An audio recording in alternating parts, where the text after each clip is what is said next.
Hi, I'm Dr. Lowry Barnes, and welcome to UAMS Health OrthoChat. Describe to our viewing audience what you're looking for on a hip x-ray to tell you that patient has arthritis that's significant enough that they might need a hip replacement.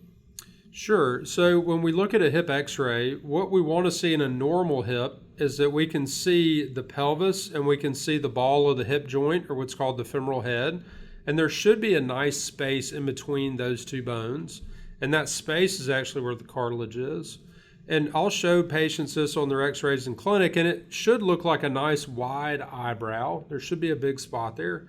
Now, if that spot is going away, they begin to develop what we call bone-on-bone arthritis, where the two are touching each other. We'll also see bone spurs. We can also see cysts or holes in the bone right under the surface of the joint as well.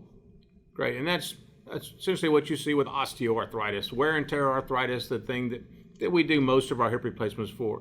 What about if the patient comes to see you and they have inflammatory arthritis? Sure, and inflammatory arthritis is a little bit different. We think about it in a little bit different manner. So this would be things like rheumatoid arthritis and lupus.